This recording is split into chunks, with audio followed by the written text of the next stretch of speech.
Welcome to the Invent ERP family. We're thrilled to have you on board. Get ready to transform the way you manage your business.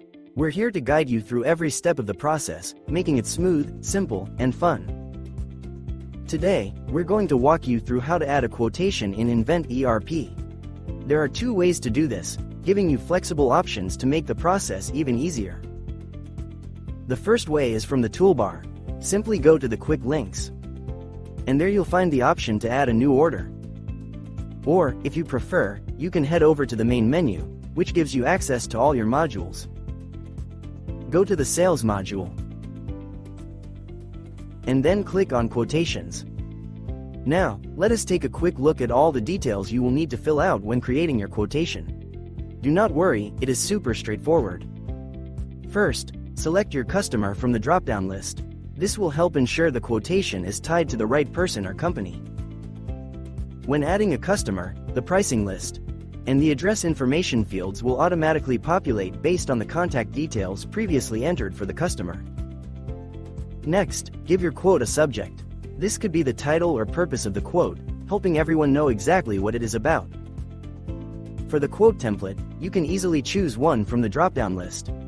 However, if you are unsure how to create a template, no worries. Just click on the YouTube icon for a handy tutorial on how to set one up. Now, enter the validation date. This is the date your quote will be valid until, so your customers know when they need to make a decision. The quote date will automatically be set when you select Add a Quotation to start this process. Do not forget to add the payment terms.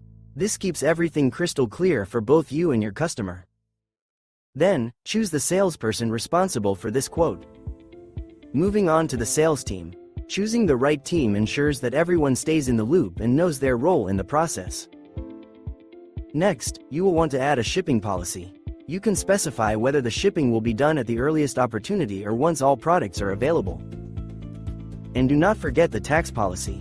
Be sure to specify the tax settings for this quote, so your customer knows exactly what they will be paying. Finally, you can add a tag for easy sorting and searching. This is helpful if you have a lot of quotes or projects to track. Moving on to the quote items, this is where you can add all the quotation details. This includes the product name, description, quantity, unit price, tax, and any applicable discounts. Make sure all the information is accurate to avoid any confusion later. Here, you can add your terms and condition for the quotation.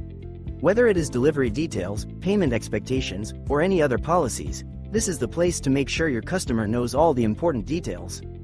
We hope this tutorial was beneficial and now you have a better idea on how to create a quotation with Invent ERP.